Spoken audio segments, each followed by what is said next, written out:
그리스도인의 행동 원칙. 아멘. 오늘은 우리가 이 본문 말씀 안에 나오는 아사왕의 이야기를 나누면서 여러분들이 좀 계시를 받으셨으면 좋겠어요. 그래서 제가 이겁니다 말씀드리지 않아도 여러분들 가운데 역사하시는 성령님께서 오늘 나누어지는, 선포되어지는, 전달되어지는 주님의 말씀 안에서 여러분들이 믿음으로 취하여지는 그런 말씀들이 있기를 축복하고요. 그래서 여러분의 삶에서 그 말씀이 힘이 되고 능력이 되고 변화의 놀라운 기준과 또한 힘이 되기를 주님의 이름으로 축복합니다. 오늘 본문에 우리가 읽은 대로 아사왕 이야기가 나와요. 아사왕 이야기가 나오는데 아사왕은 어떤 사람이었냐면 정말 다윗과 같이 하나님 앞에서 정직하게 행했던 훌륭한 왕이었어요. 언제까지냐?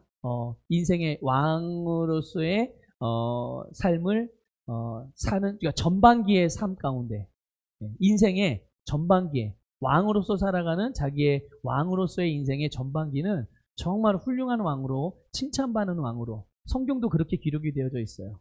그래서 열왕기상 15장에 보면 이 아사왕은 굉장히 정직했는데 그 정직한 기준이, 이스라엘 사람들은 항상 정직하거나 어떤 다스리거나 축복을 받거나 형통하거나 이런 기준을 삼을 때 누구를 삼냐면 다윗을 삼아요.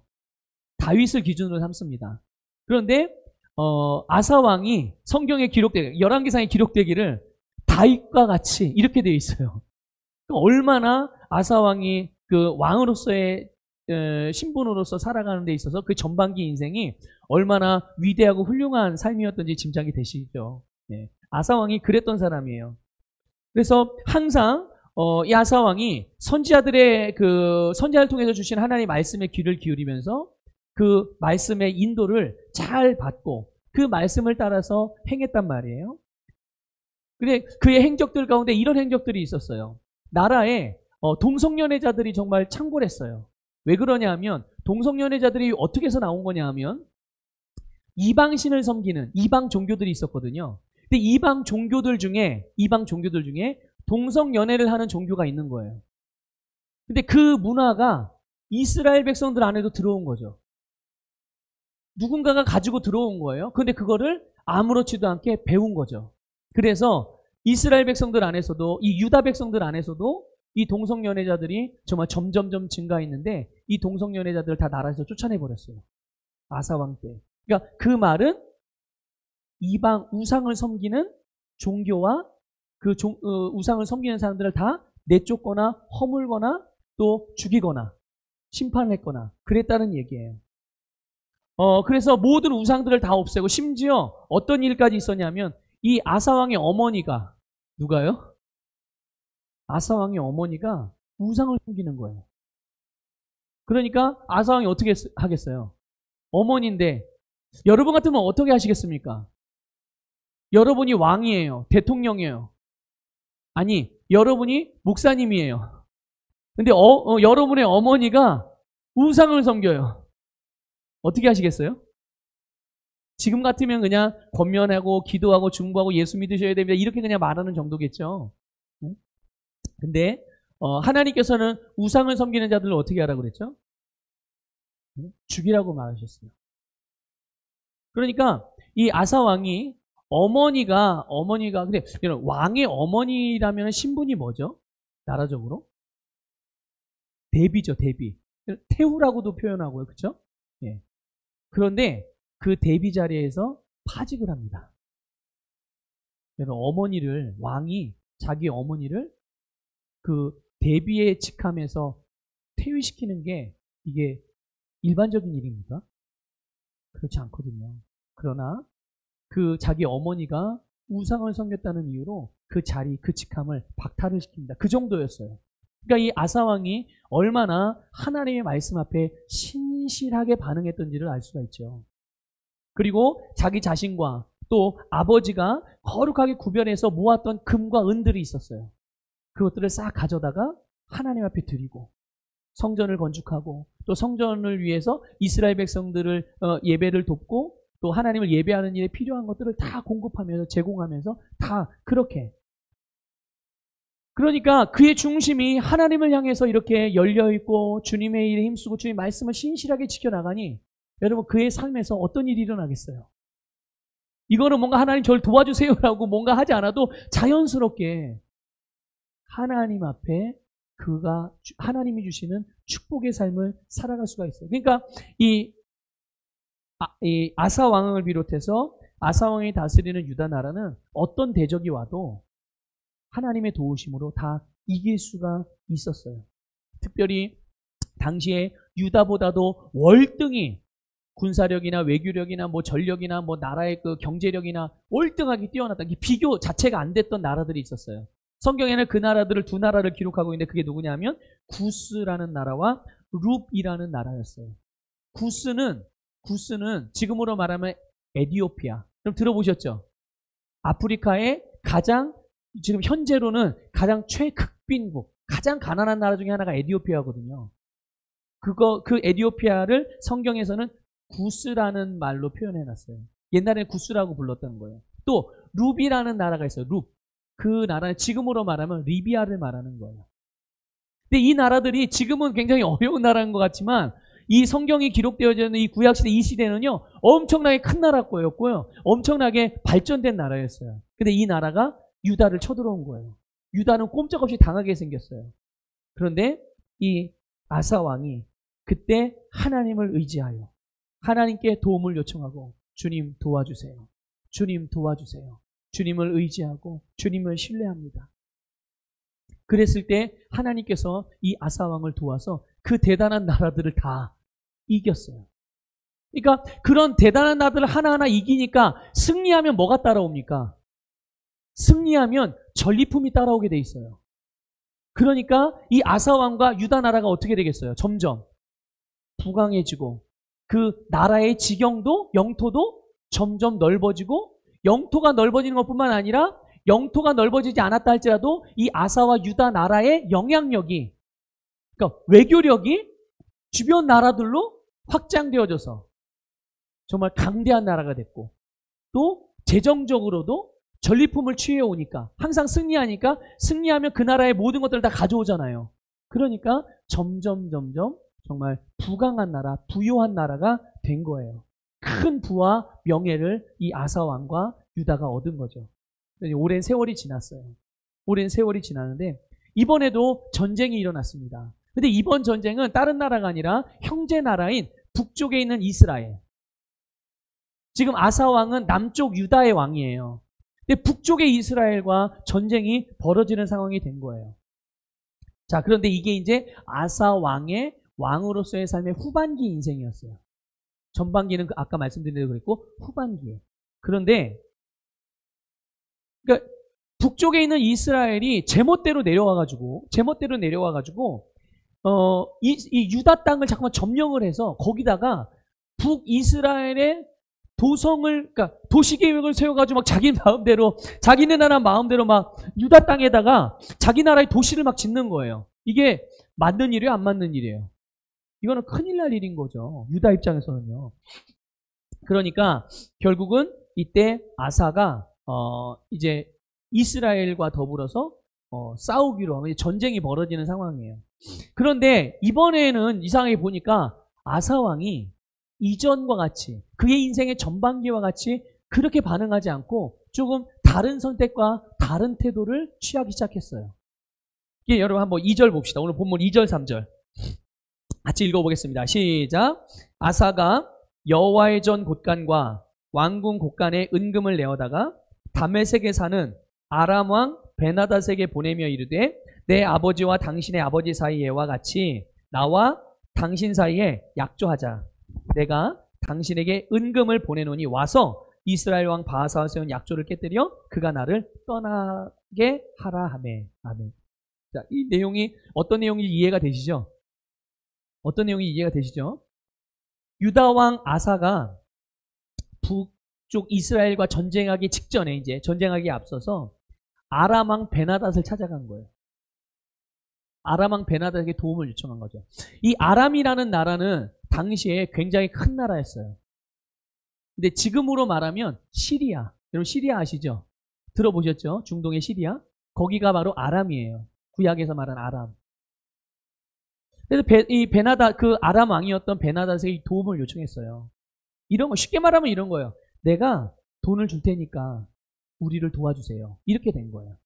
당신이 원하는 전쟁에 들어가는 비용뿐만 아니라 그 보상으로 내가 돈을 다 원하는 대로 줄 테니까 나를 도와서 우리가 이스라엘을 이길 수 있도록 좀 도와주세요. 이렇게 이제 외교적인 도움을 요청을 한 거죠. 자, 그런데 성경은 어떻게 기록하냐면 이렇게 기록하고 있어요. 2절에 보면 아사가 여호와의 전 곳간과 성전 곳간을 말하는 거예요.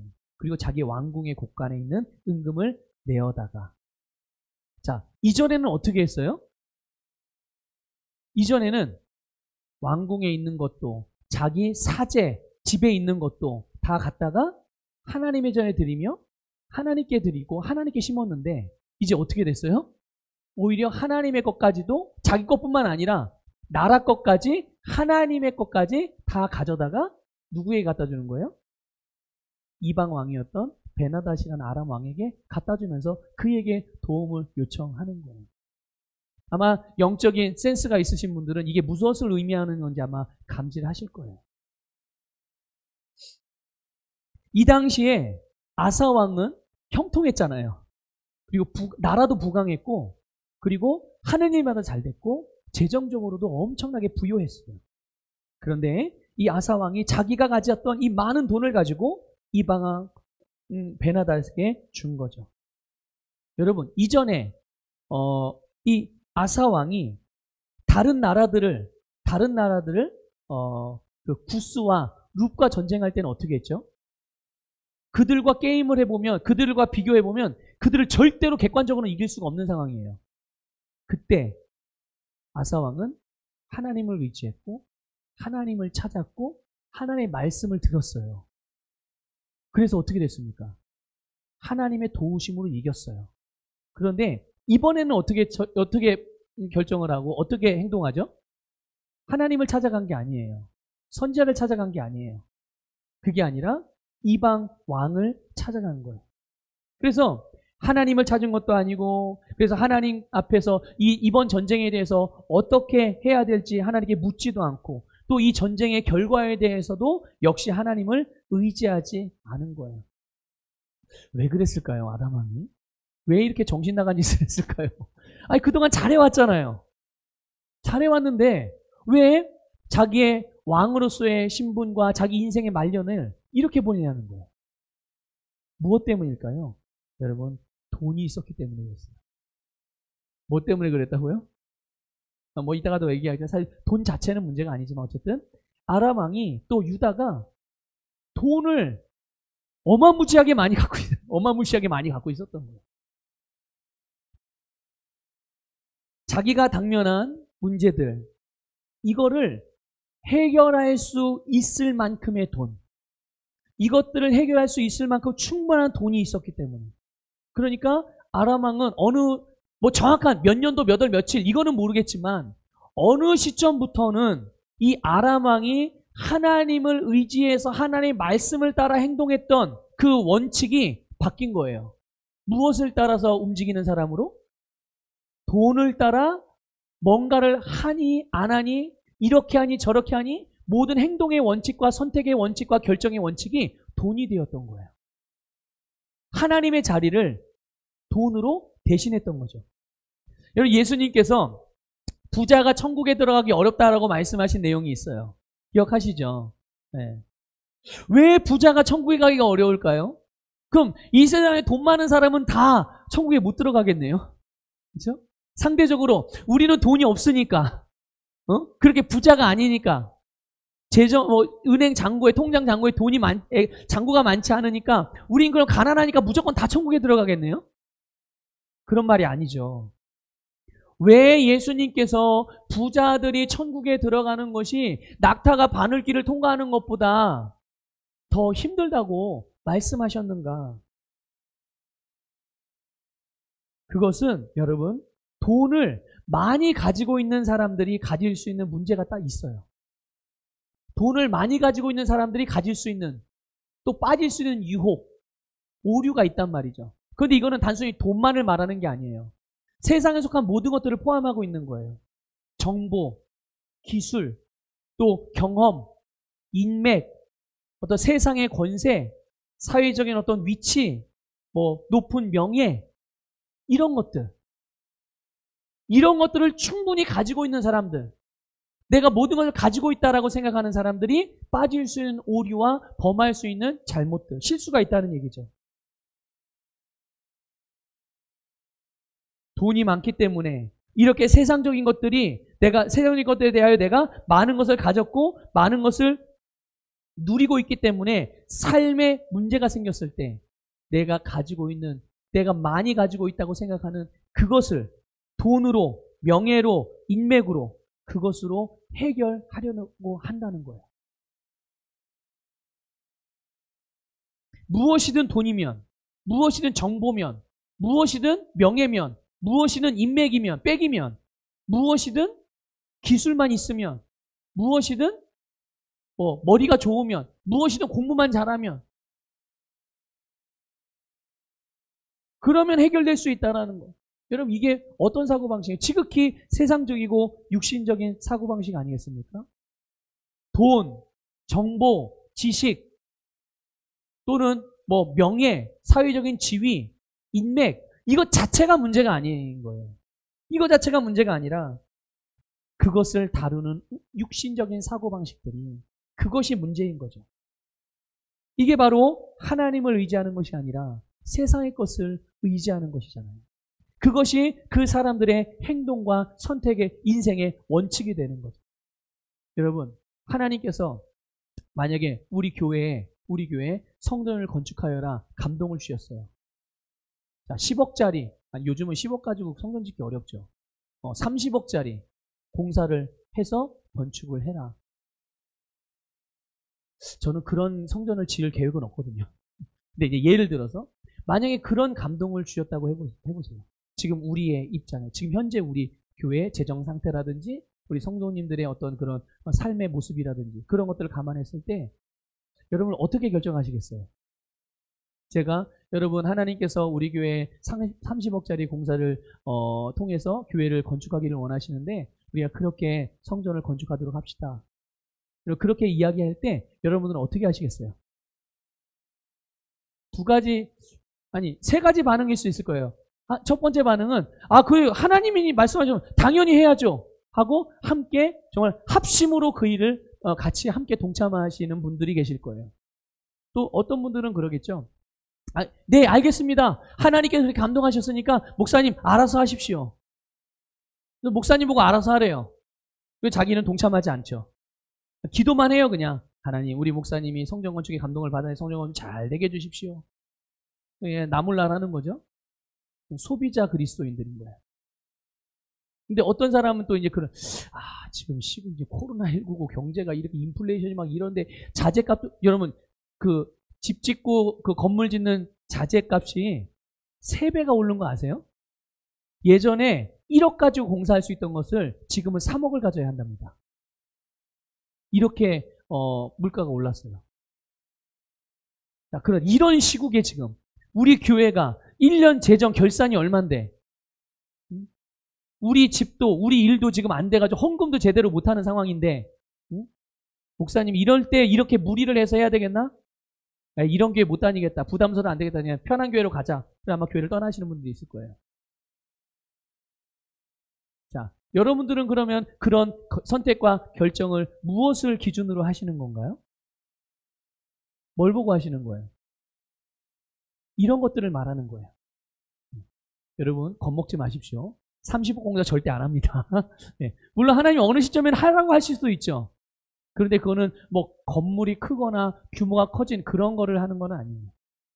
자, 어쨌든 이렇게 돈이라든지 명예라든지 인맥이라든지 세상의 지식이나 정보라든지 세상의 흐름이라든지 이런 것들을 가지고서 뭔가를 한다 못한다 또는 이렇게 한다 저렇게 한다 이런 것들을 결정하는 이런 모습들이 하나님을 의지하지 않고 세상을 의지하는 모습이라는 거죠.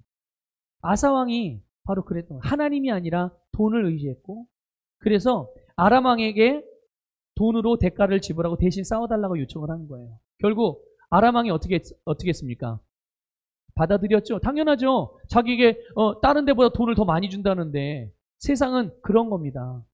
자기에게 조금만 이득이 더 되면은 어떠한 신의 신뢰 이런 거 필요 없어요. 그냥 이득만 되면 그냥 모든 것들 다 뒤집고 그냥 선택하는 것이 세상 사람들이란 말이에요. 그게 세상 방식이에요. 아람 왕도 그랬어요. 결국은 아람 왕이 유다 왕 아사 왕의 요구를 듣고 아람 왕이 북이스라엘과 대신 싸워서 결국은 북이스라엘이 점령했던 땅을 다시 되찾아옵니다. 다시 되찾아오고 그곳에 미스바를 이 아사 왕이 건축을 했어요. 그러니까 자기 도시를 건축한 거죠. 자기 나라의 도시를. 자, 문제가 해결됐죠. 그렇죠? 문제가 해결되는 것 같이 보였어요. 문제가 해결되는 것 같이 보여요. 이 당장 눈앞에서 일단은 이스라엘이 이겼으니까요. 그리고 이스라엘이 점령한 땅에다가 자기 나라의 도시를 세웠으니까 성을 세웠으니까 다 해결된 거로 생각을 했던 거예요. 자, 이때 하나님의 선견자 하나니라고 하는, 하나님과 이름도 비슷해요. 하나니라고 하는 선견자가 있었는데 하나님이 그 선견자를 통하여서 이 아사 왕에게 말씀을 주셨어요. 어떤 말씀을 주셨냐면 아사 왕이 지금 하나님을 의지하고 있지 않은 부분에 대해서 지적을 하시는 거예요. 잘못된 부분들을 가르쳐 주시는 거죠. 그런데 그것으로 인해서 아사 왕에게 전쟁이 끊어지지 않을 것이다. 네가 앞으로 살아가는 동안. 뭐가 끊어지지 않는다고요? 전쟁이 계속 이어질 거라는 거예요. 계속 전쟁이 될 거라는 거예요. 여러분 이게 무슨 말씀일까요? 무슨 의미일까요? 전쟁이 계속된대요. 앞으로. 이게 무슨 말? 그러니까 전쟁은 사실 우리가 어떻게 전쟁을 하지 않아야 되잖아요. 근데 전쟁이 무섭고 두려워서가 이런 말, 두려워하라고 이런 말씀을 주신 게 아니에요. 자, 지금 아사 왕은 북이스라엘과 전쟁할 때 무엇을 의지했습니까? 무엇을 의지했어요? 돈을 의지했어요. 자기가 가지고 있다고 생각하는 것. 자기가 충분하다고 문제를 해결하기 이거면 되지. 이렇게 생각했던 그것을 의지했어요. 자, 앞으로 전쟁은 계속될 거예요. 하나님께서 말씀하셨습니다. 그럼 이 아사 왕은 앞으로 계속 어떻게 행동을 해가겠습니까? 무엇을 기준으로? 돈을 기준으로 행동을 해가겠죠. 계속 돈을 의지하면서 돈이 그의 인생의 중심이 되어져서 그래서 전쟁을 앞으로 이 다음 전쟁을 할 때 이제 또 뭘 사용하겠어요? 또 돈을 사용하겠죠. 그 다음에 그게 끝나니까 또 어떤 전쟁이 또 다른 전쟁이 그럼 또 이 아사 왕은 뭐 하겠어요? 또 돈을 사용하겠죠. 전쟁이 끊이지 않는다고 했으니 이제 아사 왕은 계속적으로 자기에게 있는 돈을 계속 사용하게 될 거예요. 자기가 충분하다고 생각했던 그런 삶의 태도를 가지고 계속 접근하겠죠. 문제를 그렇게 다루어 가겠죠. 그러면 나중에 어떻게 되겠습니까? 점점 잔고가 바닥날 것이고 그러면 점점 가난해질 것이고 그의 나라, 그가 다스림의 영역들이 어떻게 되겠어요? 점점 축소되겠죠? 점점 축소되고 그의 세상은 하나님이 그에게 주셨던 그의 세상이 있단 말이에요. 각자 사람들에게 자기의 세상이 있는데 그 세상이 점점 쇠하여지는 것은 여러분 불보듯 뻔한 거 아니겠어요? 그렇죠?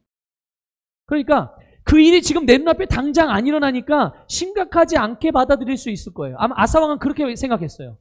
무슨 소리 하는 거야? 이렇게 생각했거든요. 그런데 결국 이런 사람들, 아사 왕을 비롯해서 이렇게 살아가는 사람들의 종착역은 아무것도 할 수 없는 상태로 맞이하게 될 거예요. 이게 무슨 말이냐? 대적에 의해서, 다른 것에 의해서 그의 운명이 결정되어지는 그런 상태. 무능력한 상태, 무능한 상태. 이런 상태로 그의 인생의 종착역에 이르게 된다는 것이죠. 여러분 기억하십시오. 우리가 의지할 분은 오직 하나님 한 분이라는 사실을 믿으시기를 주님의 이름으로 축복합니다. 여기 아주 중요한 내용이 나와요. 이 부분에 있어서도. 그게 뭐냐 하면요. 아사 왕이 도움을 요청했던 아람이라는 나라, 시리아, 그 나라, 여기는요, 원래 하나님께서 아사 왕에게 주려고 했던 나라였다는 거예요. 이렇게 생각하시면 돼요. 내가 어떤 문제가 있는데 이게 돈이면 해결이 될 것 같아. 그래서 내가 가지고 있는 돈을 가지고 이거를 썼어요. 근데 그 돈을 그냥 하여튼 인맥을 사용하고 모든 걸 다 사용해가지고 하여튼 동원해가지고 이거를 이게 급한 불을 껐네요. 그래서 이제 빚이 생겼고 그 빚 때문에 내가 이제 막상 뭔가 하고자 하는데 이걸 못하는 거야. 그런데 원래 하나님은 이 돈이며 인맥이며 이 모든 것들이 나의 다스림을 받을 수 있도록 나에게 주시려고 했던 거야. 근데 내가 그 하나님을 의지하지 않고 이걸 의지해가지고 미리 당겨서 썼네요. 그러니까 더 이상 이 사람은 빚에 의해서 자기의 뭘 하냐 할 수 없느냐 이거가 자꾸만 결정이 되는 거예요. 이 얼마나 비참한 인생입니까? 하나님은 우리를 세상을 다스리는 자로 창조하셨고 중간에 잠깐 사단에게 다스리는 권세를 범죄함으로 내어줬다가 예수님을 통해 다시 그 다스리는 권세를 회복시켜 주셨어요. 그런데 우리가 다스려야 될 돈에 내가 노예가 돼가지고 돈이 있으면 할 수 있다고 생각하고 돈이 없으면 할 수 없다고 생각하고 내 주변에 상황과 환경이 좋아지는 것 같으면 나는 행복한 것 같고 상황과 환경이 조금 안 좋아지는 것 같으면 나는 불행한 사람이라고 절망하고 낙심하고 이렇다면 얼마나 불행한 인생을 살고 있는 거겠어요. 그렇죠? 그런데 하나님께서 아람이라는 나라를 원래 아사왕에게 주겠다고. 그러니까 당시에 아람이 얼마나 큰 나라였고 강대한 나라였다는 거 말씀드렸잖아요. 그 나라가 원래 유다에게 하나님께서 붙여주려고 했던 그런 나라였다는 사실. 그러니까 유다 입장에서 보면 이 아사왕의 입장에서 보면 하나님의 축복인 거죠. 이미 그것이 나에게 축복으로 주어지기 위해서 하나님께 예비해 놓았던 건데 그런데 이것이 이제 아람 왕의 손에서 벗어나게 됐다는 거예요. 아사왕이 아람을 완전히 다스려서 그 모든 것들을 자기가 원하는 대로 쓸 수도 있고 사용할 수도 있고 번성하게도 만들 수 있고 다 할 수 있었던 거였어요. 그런데 그것이 아람의 손에서 어떻게 됐다고요? 여러분 오늘 성경책 안 덮으셨죠? 아마 성경 말씀 여기 찾아놓으셨네 사모님이. 여러분 7절 한번 보세요. 7절 한번 읽어보겠습니다. 읽어볼게요. 시작. 그때 선견자 하나니가 유다왕 아사에게 나와서 그에게 이르되 왕이 아람 왕을 의지하고 왕의 하나님 여호와를 의지하지 아니하였으므로 아람 왕의 군대가 왕의 손에서 그러니까 아사 왕은 끝까지 하나님을 의지하기만 했으면 그때 위용을 떨쳤던 아람이라는 대단한 나라보다도 이 유다가 훨씬 더 강력한 나라로서 아람을 다스릴 수 있는 그런 기회가 주어졌을 것인데 그가 아람 왕을 의지함으로 그러니까 굴러 들어온 목을 발로 빵 차버린 거예요. 참 안타까운 일이죠. 자, 여러분 아사 왕이 이 계획을 알았을까요? 왜 몰랐을까요? 알 수도 없었죠. 근데 옆에서 여러분 만약에 이 하나니라는 선지자가 미리 그걸 알려줬어도 아사 왕은 분명히 못 알아들었을 거예요. 그 이유가 뭘까요? 아사 왕의 중심 안에 하나님보다 자기 자신과 자기가 살고 있는 왕궁, 자기의 나라, 자기가 가지고 있는 돈, 왕이라는 지위 이것이 자기 중심 안에서 하나님보다 더 컸던 거예요. 그러니까 이런 경우에는요. 어떠한 것을 가르쳐줘도 어떠한 것을 말해줘도 들리지도 않고 들으려고 하지도 않고요. 배우려고 하지도 않고 이해도 안 되고 이해도 못하고 받아들이지도 못합니다. 여러분 돈의 많고 적음이 문제가 아니에요.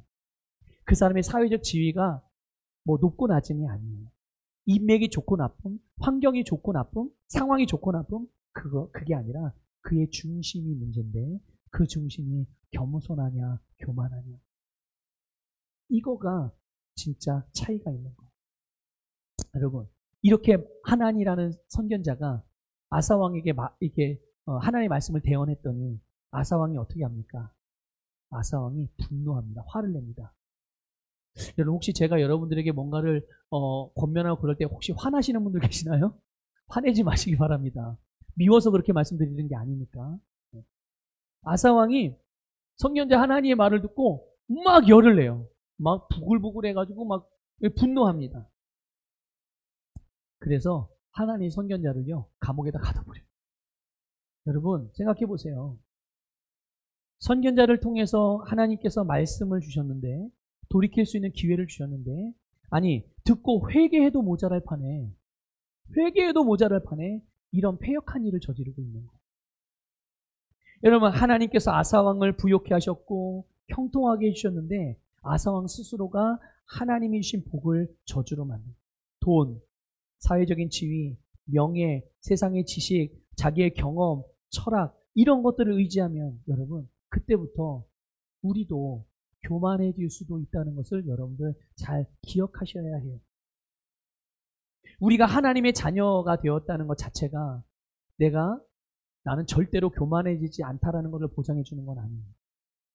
내가 그 자리를 이탈하고 벗어나면 결국 우리의 선택과 결정이, 불신앙적인 선택과 결정이 하나님께서 나에게 주신 영원하고 아름다운 복된 운명을 바꿀 수도 있는 거예요. 주님을 더 이상 구하거나 의지하지 않게 되는 것이죠. 말은 하나님의 영광을 말하지만 그가 움직이고 뭔가 결정하고 선택하는 것은 말씀에 의해서가 아니라 본인이 더 많이 중심을 두고 있는 그것에, 세상적인 것에 의해서 선택하고 결정하는 그런 모습들이 있는 거죠. 여러분, 이런 사람들에게 주님이 뭐가 필요했어요? 그가 의지하는 게 필요할 뿐이지. 문제를 해결할 수 있는 돈이 있고, 그걸 해결할 수 있는 명예가 있고, 그것을 해결할 수 있는 경험이 있고, 그것을 해결할 수 있는 지식이 있고, 나를 도울 수 있는 뛰어난 인맥들이 있는데, 여러분 이런 사고방식을 가지고 살아가는 삶을 생각해 보세요. 너무 끔찍하지 않습니까? 세상에 하나님이 없이 이렇게 이런 것들을 의지하고 살아간다? 정말 상상하기도 싫습니다. 아사가 자기의 실수, 자기의 잘못된 선택, 이 패역한 행동에서 돌이켰을까요? 돌이키지 않았을까요? 네, 돌이키지 않았어요. 변화되지 않았다는 얘기예요. 이런 걸 보면 한 번 교만해지기 시작하면 그 교만에서 돌이키기가 쉽지 않다는 걸 알 수 있어요. 쉽지 않아요. 애초부터 교만하지 말아야 돼요. 여러분, 애초부터 교만하지 마시기 바랍니다. 네.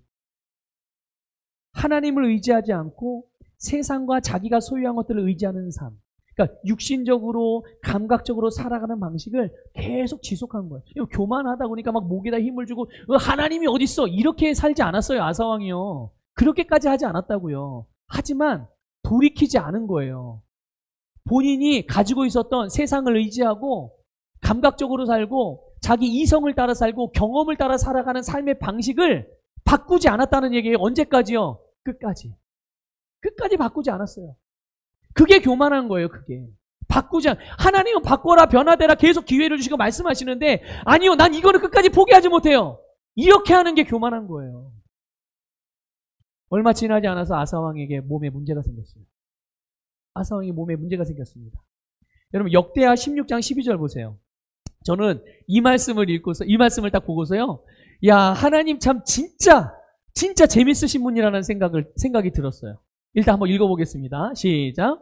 아사왕이 된 지 39년에 그의 발이 병들어 매우 위독했으나 병이 있을 때에 그가 여호와께 구하지 아니하고 의원들에게 구하였더라. 아멘. 자, 봅시다. 제가 이게 왜 하나님 참 재미있으시고 되게 그런 분이라고 생각했냐면, 굳이 표현 이게 써놓지 않아도 될 일인데 그냥 아사왕이 왕이니까 어의가 있을 거 아니에요. 그렇죠? 특별 전용 의사가 있을 거 아니에요. 전담 의사가. 그래서 아사왕이 의사를 의지하였더라. 그냥 이렇게만 표현해도 되잖아요. 그런데 굳이 콕 집어서 하나님을 의지하지 아니하고 의사를 의지하였다라고 이렇게 표현해 놓으신 거예요. 그러니까 하나님께서 말씀하시고자 하시는 걸 정확하게 말씀하시는 거예요. 정확하게. 그가 들어야 될 말씀을 정확하게 말씀하시는 거죠.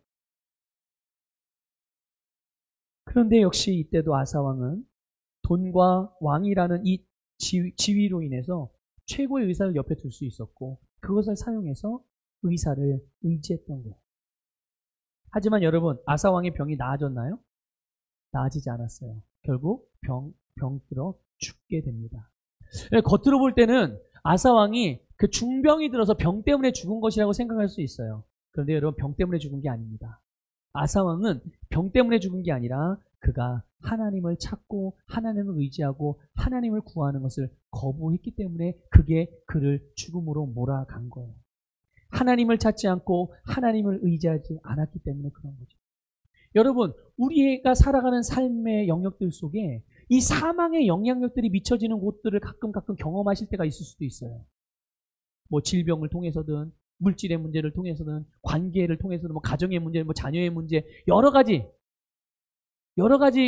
삶의 영역들 속에서 여러 영역들 속에서 사망의 영향력들이, 여러분, 사망의 영향력이 뭐예요? 안 되는 거예요. 자꾸 실패하고 무너지고 아프고 병들고 가난해지고 고통받고, 이게 사망의 영향력이잖아요.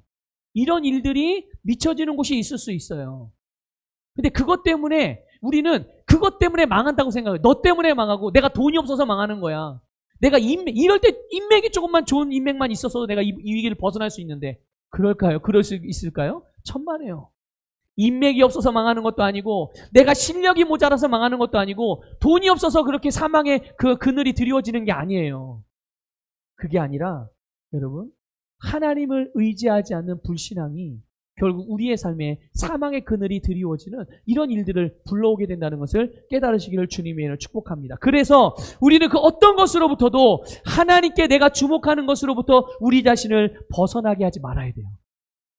어떤 것도 나는 지금 하나님을 바라봐요. 난 하나님을 신뢰해요. 하나님을 의지해요. 하나님을 찾아요.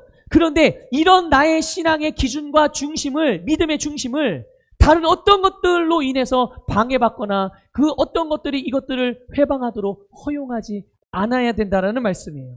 내 안에 계신 성령님이 항상 내 삶에서 우선순위가 되게 해야 하고, 그래서 우리의 삶, 그리스도인인 나의 삶의 행동 지침, 행동 원칙은 언제나 하나님을 의지하고 내 안에 계신 성령님께서 가르쳐 주시는 말씀을 따라 행하는 것, 이것이 우리의 삶의 원칙이 되게 하시기를 주님의 이름으로 축복합니다. 종종 여러분, 믿음의 사람들 중에 예수님을 믿지 않는 세상적으로 성공한 사람들을 부러워하는 사람들이 있어요.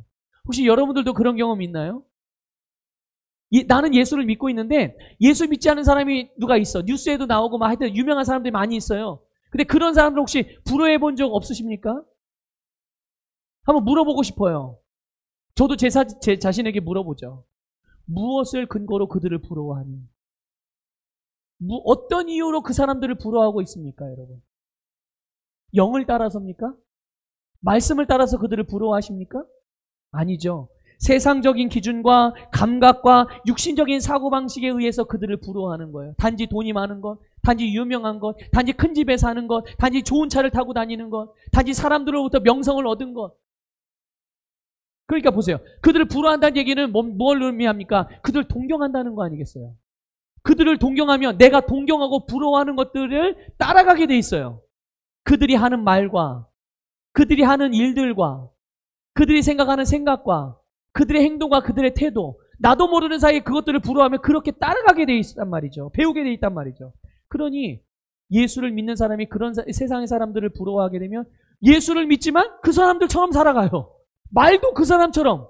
그러니까 여러분, 자녀들을 양육할 때 아주 단적으로 볼 수 있어요. 지금 여러분, 우리 성도님들은 이미 자녀들이 장성해서 결혼을 하고 다 가정을 꾸리고 계신 분들이 대부분이겠지만, 여러분 손주들이 있을 거 아니에요. 어린 손주를 두신 아마 성도님들도 있을 거예요. 그 어린 손주들, 학생들의 부모, 믿는 부모를 생각해 보세요. 자녀를 양육할 때 어떻게 양육합니까? 나름대로는 최고의 교육을 시켜주겠다고 잘 양육을 하지만 기도와 말씀과 예배와 믿음으로 그들을 양육하기보다는, 야, 봐봐, 니네 반 공부 1등 하는 애, 쟤 일요일이고 토요일이고 쉴 새 없이 게임도 안 하고 그런 거 계속 공부하고 학원 다니잖아. 야, 너 고3이니까 이제 수능 며칠 남지 않았으니까 수요 예배, 새벽 예배, 철야 예배, 학생부 예배, 청년부 예배, 주일 예배, 수능 볼 때까지 하지 말고 공부해. 하나님이 그래도 하나님 너 다 알아. 네 중심 다 알아. 중심 다 아시죠? 하나님을 의지하지 않는 중심. 그렇죠? 부모가 자녀들을 이렇게 양육한다니까요. 세상 사람들, 내 자녀의 또래들이 보니까 예수도 믿지 않고 교회도 안 다니는데 1등해. 근데 걔를 가만히 보니까 일주일 내내 공부하네. 일주일 내내 학원 가네. 게임도 안 해. 친구들하고 놀지도 않아. 운동도 안 해. 그러니까 그 자녀를 부러워하니까 내 자녀에게도 어떻게 시켜요? 내가 부러워하는 그 대상처럼 하라고 시키는 거예요. 그러니까 교회도 가지 말라고 그러고, 예배도 드리지 말라고 그러고. 잠깐이니까. 고3 1년만. 아니, 6개월만. 아니, 수능 한 달 남았으니까 한 달만. 아니, 수능 2주 남았으니까 2주간만. 일주일 남았으니까 한 주만. 점점 이렇게 타협하는 거예요. 무엇이 그가 결정하고 행동하는 원칙인가요? 말씀은 아닌 게 분명해요. 그렇죠? 이런 경우는. 여러분, 절대로 세상 사람들을 부러워하지 마시기를 주님의 이름으로 축복합니다. 하나님은 말씀을 통해서 우리가 뭘 믿어야 되는지, 뭘 받아들여야 되는지를 다 보여주셨어요. 우리의 심령이 하나님을 모르는 죄인들을 따르려고 하는 그것을 여러분들 절대로 허락하지 마셔야 돼요. 우리가 내 자신을 위해서 가장 할 수 있는 최고의 일이 무엇인 줄 아십니까?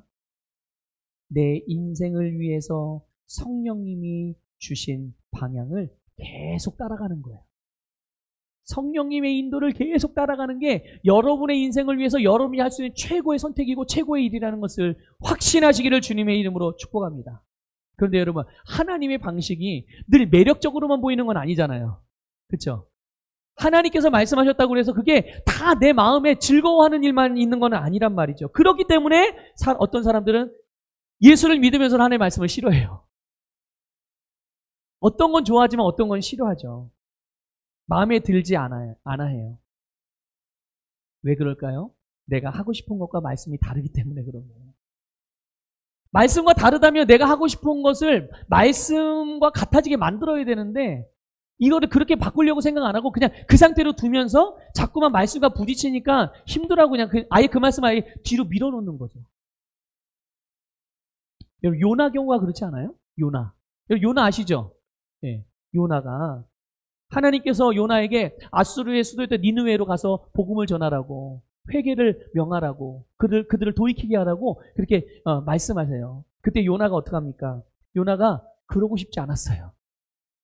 하나님이 말씀하셨지만 요나는 그게 탐탁지 않았어요. 싫었어요. 그래서 자기가 원했던 것도 아니고 좋아하는 일도 아니고 복음을 전하는, 만약에 하나님이 니느웨가 아니라 다른 지역에 가서 복음을 전하라고 했다면 이 요나는 네 알겠어요 하고 갔을 거예요. 근데 니느웨였기 때문에 싫어했던 거예요. 니느웨가 어떤 나라였는데 당시에 이스라엘과 원수였던 나라예요. 그러니까 지금 우리 시로 얘기하면 일본 같은 나라예요. 과거에 우리나라가 일본으로부터 얼마나 어려움을 당했어요. 그러니까 지금도 그 감정이 남아있잖아요. 니느웨가 아수라는 나라가 바로 이스라엘에게 그런 애증의 관계의 나라인 거예요. 원수와 같은 나라. 그러니 거기 가서 그들이 구원받기 위한 복음을 전하라고요? 싫은 거예요. 차라리 다른 데로 가라. 근데 하나님이 다른 데는 말씀 안 하시고 꼭 니느웨에 가서 말씀을 전하라고 그러는 거예요. 그러니까 하나님이 하시고자 하는 일에는 별로 관심이 없는 거예요. 자기가 하고 싶어하는 일에만 관심이 있고 자기가 하고 싶어하는 일을 하나님이 해주시기를 원하시도록 구하는 거지, 하나님이 하려고 하는 일, 자기 마음에 들지 않는 일이라면 그건 관심 1도 안 갖는 거예요. 그래서 어떡하죠? 다시스로 가는 배를 타요. 그런데 거기서 뭐가 기다리고 있습니까? 그가 자기가 원한 하나님의 뜻을 반해서 본인이 가고 싶어하는 곳에서 기다리고 있었던 것은 큰 풍랑과 죽음이 기다리고 있었다는 것을 아셔요. 여러분, 소돔과 고모라 이야기를 잘 아실 거예요. 소돔과 고모라가 심판을 받을 때, 불로 심판을 받을 때 아브라함의 조카였던 롯과 그 가족에게 하나님께서 구원의 은혜를 베푸십니다. 그래서 소돔과 고모라인 사람이 다 불의 심판을 받아 죽게 되는 위기가 있는데 롯과 롯의 가족을 하나님이 구해주시려고 하는 거예요. 말씀하셨어요. 빨리 나가서 뒤돌아보지 말고 앞만 보고 달려라. 이렇게 말씀을 하셨어요. 근데 롯의 아내가 그 말씀이 싫은 거야. 아니, 볼 수도 있지. 내 눈 가지고 내가 보는데 왜 보지 말라는 거야? 꼭 그렇게 해야만 하나님을 섬기는 거야? 이렇게 반응을 하는 거예요. 그리고 본인이 그렇게 생각하는 대로 볼 수도 있지? 그래서 막 달려가다가 봤죠? 하나님의 말씀을 거절하고 자기가 생각하고 싶은 대로 또 하고 싶은 대로 했어요. 결국 어떻게 됐습니까? 소금 기둥이 됐어요. 소금 기둥이 됐어요. 자, 그런데 이때 소돔을 바라보고 있던 사람이 또 있었어요. 그게 누구였는지 아십니까? 아브라함이었어요. 아브라함. 여러분, 롯의 가족이 어떻게 해서 소돔에서 구원받을 수 있었습니까? 아브라함의 중보기도 때문에. 그러니까 중보기도가 이런 거예요. 죽을 사람도 하나님의 심판으로부터 구원하는 능력이 중보기도의 능력이에요. 그러니까 여러분, 누군가의 구원을 위해서 기도할 때 절대로 기도줄을 놓치지 마시고 끝까지 기도해 주시기를 주님의 이름으로 부탁을 드립니다. 그러니까 아브라함이 롯을 위해서 중보했잖아요. 그래서 이제 멀리서 소돔을 보니까 소돔과 고모라에서 막 연기가 막 모락모락 피어나고 막 환하게 막 불이 막 홀홀 타고 있어요. 온성이. 아브라함이 그걸 봅니다. 그런데 왜 아브라함은 소금 기둥이 안 됐죠? 롯의 아내만 소돔과 고모라를 본 게 아니에요. 아브라함도 멀찍이서 불타고 있는 소돔과 고모라를 봤다니까요. 보고 있었다니까요. 계속. 소돔과 고모라가 문제입니까?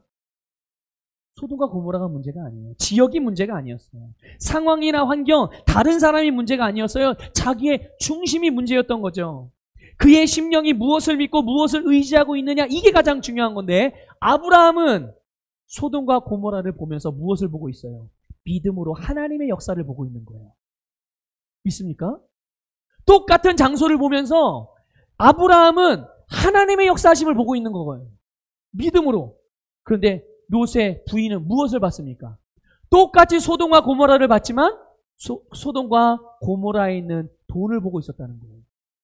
돈 때문에 뒤돌아본 거예요. 자기가 놔두고 온 게 아까워서 뒤돌아본 거예요. 하나님의 말씀을 어길 만큼. 우리가 따라야 되는 것은 상황도 아니고 환경도 아닙니다. 세상 유행도 아니고 다수결도 아니에요. 우리의 거듭난 영. 성령님과 하나 된 우리의 영. 영을 따라 행하시기를 주님의 이름으로 축복합니다. 영적으로 사세요. 영적으로 보고, 영적으로 생각하고, 영적으로 분별하고, 영적으로 말하고, 영적으로 행동해요. 그럼 목사님, 영적으로 행동한다는 게 뭐예요? 영적으로 살아간다는 게 뭡니까? 예수님 말씀하셨잖아요. 이제 우리는 이걸 너무 잘 알죠. 한번 읽어보겠습니다. 요한복음 6장 63절. 시작. 살리는 것은, 여기, 자, 살리는 게 뭐라고요? 육이 살리는 게 아니에요. 세상이나 환경이 살리는 게 아니라 영이 살리는 건데, 영이 뭐냐? 자, 같이 이어서 읽겠습니다. 시작. 육은 무익하니라. 내가 너희에게 이른 말은 영이요 생명이라. 예수님께서 하신 말씀, 그게 영이고 그게 우리를 살리는 생명이라는 것을 말씀해 주시는 거예요.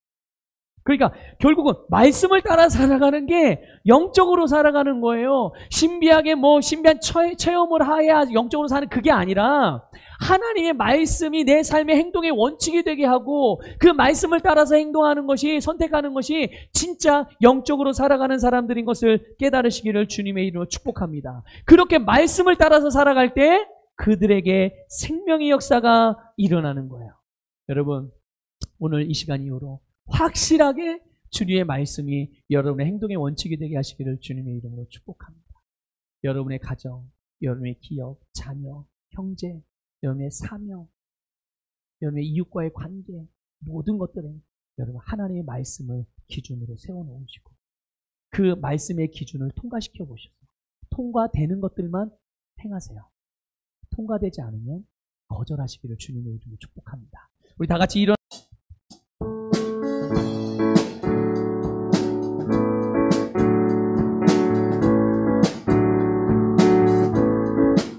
주님 뜻대로 살기로 했네. 주님 뜻대로 살기로 했네. 주님 뜻대로 살기로 했네.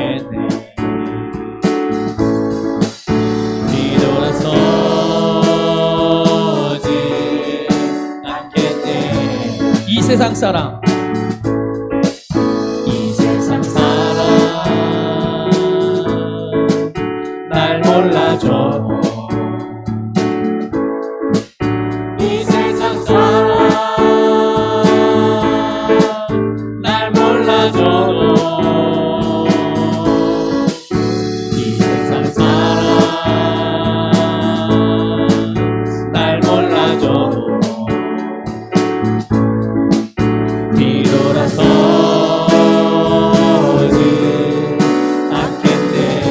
세상 등지고 세상 등지고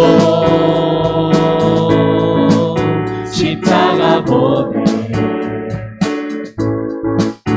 세상 등지고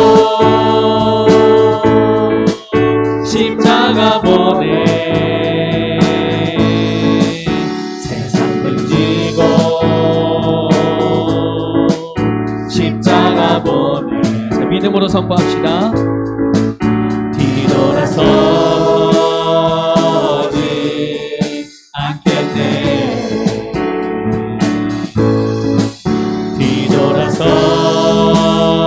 뒤돌아서지 않겠네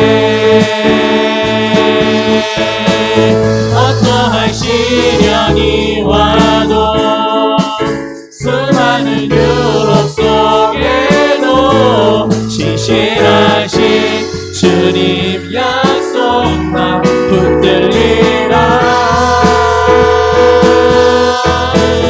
세상이 이해 못하고 우리를 조롱하여도 신실하신 주님 약속만 붙들리라 결국 돌아서지 않을 우리 주여 한번 부르고 함께 기도하겠습니다. 주여